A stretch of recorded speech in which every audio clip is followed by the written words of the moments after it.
Good, happy Saturday evening, February 1st, 2020. I'm Riley King, and welcome to the Riley King Newscast, right here on the Riley King Network. We have a lot of news to get to this Saturday evening, so let's begin. First up, UMass Boston student test positive for Wuhan coronavirus, officials say. Let's take a listen to that video from WCVB Boston.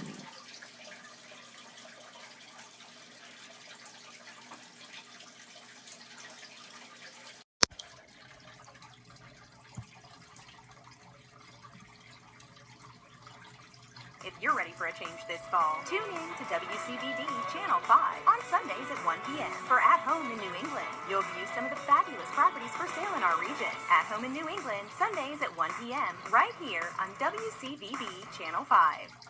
We do not know the identity of this student, but as you said, we know that he is a 20-year-old male and that he is not being quarantined here on campus. The state's Department of Public Health saying they learned about this positive test from the CDC late last night. This is the 8th confirmed case here in the U.S., as you mentioned, and the first in Massachusetts.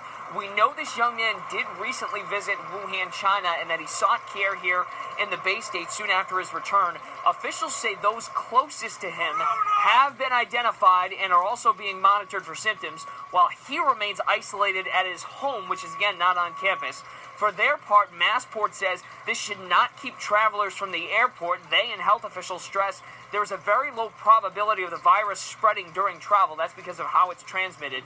Now, the state's DPH commissioner says this student did take precautions once he fell ill. Here's what she told us in regards to that, as well as reaction from the mayor.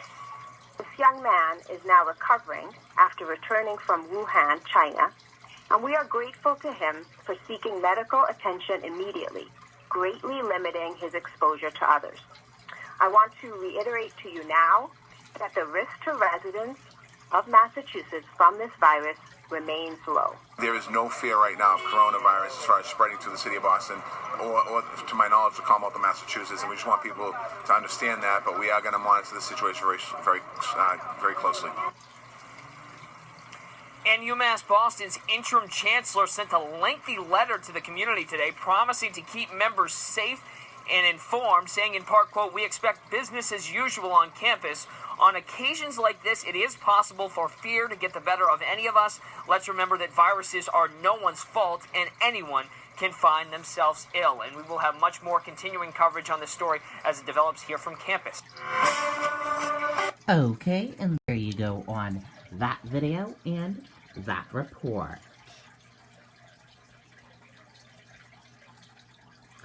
Hudson firefighters battle small fire at Alvern High School.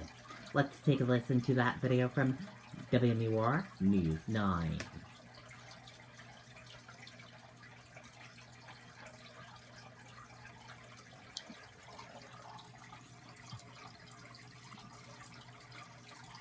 At Beltate's, customers will find everything they need for a building project. The brand names you trust to perform. And with a fleet of over 50 delivery vehicles, we deliver when and where our customers need them. Beltate's Building Products. 9 locations throughout New Hampshire and Massachusetts.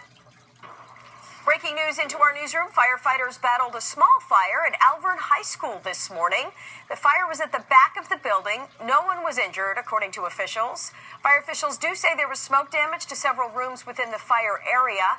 One custodial staffer was in the building at the time of the fire. The cause remains under investigation.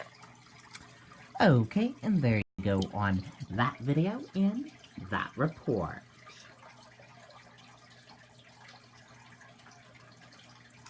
Convicted tax invader Elaine Brown to be released early from prison.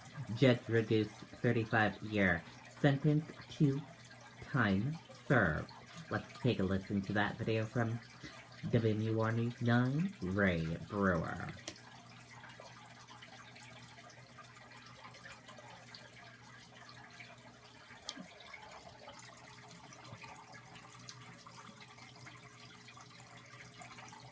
At Beltates, customers will find everything they need for a building project. The brand names you trust to perform. And with a fleet of over 50 delivery vehicles, we deliver when and where our customers need them. Beltates Building Products, 9 locations throughout New Hampshire and Massachusetts. Sean, today's resentencing hearing came about because part of the law under which Elaine Brown was convicted was found unconstitutional. The judge who presided over today's hearing was the same one at the original trial, and he found that Elaine Brown was a changed woman. Now, Elaine Brown, as you mentioned, seen here in file video, was involved also in months-long standoff with law enforcement. She and her husband, Ed, along with supporters, kept federal marshals at bay, often threatening violence. For that and tax evasion, she was sentenced to 35 years in prison, basically a life sentence. And reducing that today to time served, the judge says it shows the strength of our system, that it can provide mercy as well as punishment. The judge finding that Brown, who is now 79 years old, had repented and rehabilitated during her 12 years in prison and no longer represented a threat to the public. Brown's daughter also spoke in court, telling the judge that Ed Brown manipulated her mother and that now she is no longer under his influence. She has once again become a loving person. Now, Elaine Brown will be released from prison on February 28th. She will then go to live with her son in Massachusetts. Part of her condition, she will be on probation. She is also not allowed to have any contact with Ed Brown, from whom she is seeking a divorce. Ed Brown is currently awaiting his resentencing hearing in prison. Reporting live in Concord, Ray Brewer, WMUR News 9. Okay, and there you go on that video and that report.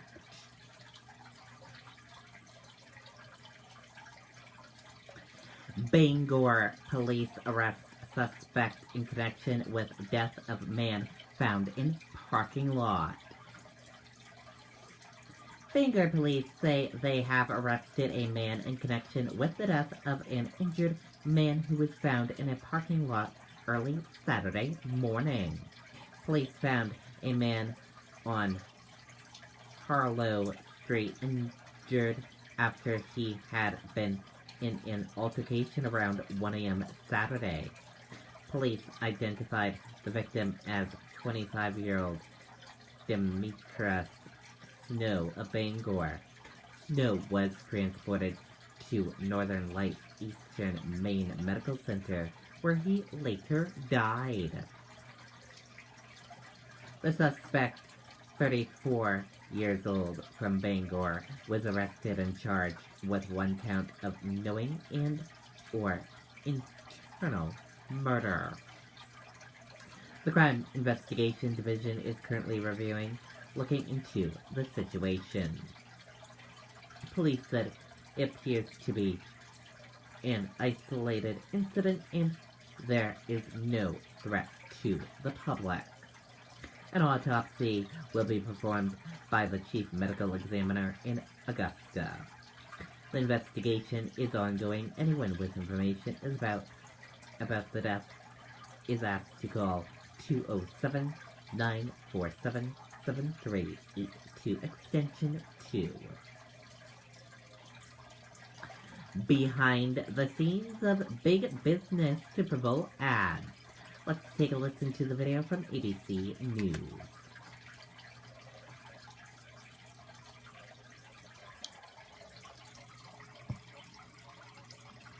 As any Super Bowl fan knows, the ads are just as much of an event as the game itself. Our Kaylee Hartung is showing us how the ads come together with an exclusive behind-the-scenes look at one of tomorrow's hottest commercials.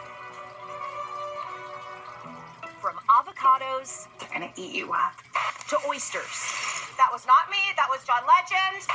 The ads slated for Super Bowl 54 are shaping up to create another year of must-see TV. Alexa, set the temperature to 64 degrees. Okay. So to learn more, we sat down with social media and marketing extraordinaire Gary Vaynerchuk of VaynerMedia, whose supersized team is behind 3 of this year's most talked-about ads. Are you ready for some hummus? What makes this company capable of doing 3 Super Bowl ads? We're doing a better job of listening and then distributing the content where it's actually being seen instead of where people think it may be seen. You know it will be seen at the Super Bowl. Yes. Okay, Boomer. Okay, Boomer. What makes this company capable of doing 3 Super Bowl ads? We're doing a better job of listening and then distributing the content where it's actually being seen. You know it will be seen at the Super Bowl. Yes. What is your all-time favorite Super Bowl ad? I think it was probably the Cindy Crawford Diet Pepsi ad. I think that was the moment I became a man.